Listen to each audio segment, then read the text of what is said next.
Isang Pilipino ang nakaimbento ng teknolohiya na makakatulong daw para mabawasan ang air pollution. At mismo ng LTO na pabilib sa gadget na nakalilinis ng usok ng sasakyan, nakakatulong pa raw para makatipid sa gasolina.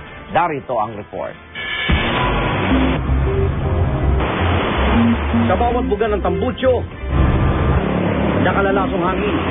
Pero ang matagal ng problema ng polusyon, Pinoy nga ba ang nakahanap ng solusyon?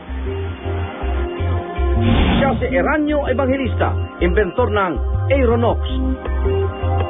Isang klase ng teknolohiyang nakalilinis daw ng usok galing sa mga sasakyan. Dinuplika ko yung ginagawa ng kidlat.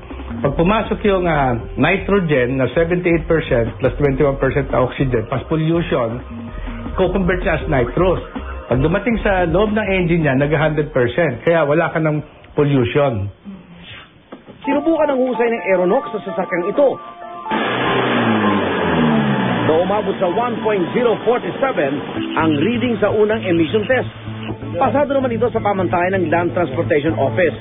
Pero, nang makabitan ng Aeronox, mahigit kalahati pang ibinaba kumpara sa unang reading. Sa ikalawang reading, umabot ito ng 0.36. Pag nagkataon, malaking tulong daw ito, lalo pat usok mula sa mga sasakyan ang pangunahing sanhi ng polusyon sa hangin. Kaya naman 4 na sasakyan mismo ng LTO, pinalagyan na nito. Itong Aeronox ito na invention ng Pilipino, nagkaka-reduce sa smoke natin yung pollution.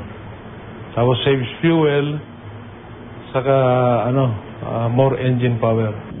Umaabot ng 7,000 hanggang 10,000 pesos ang Aeronox. Pero sulit daw ayon sa real estate broker na si Nilo dahil tipid daw ito sa gasolina. Halos lahat ng sasakyan, pinapakabitan ko para makasave sa gasolina. Alam mo naman natin, mas malakas na at mataas na ngayon ang gasolina. Isang bagay ito na patented sa pangalan ng Pilipino na magbibigay ng karangalan. Kasi ito yung solusyon sa problema ng pollution.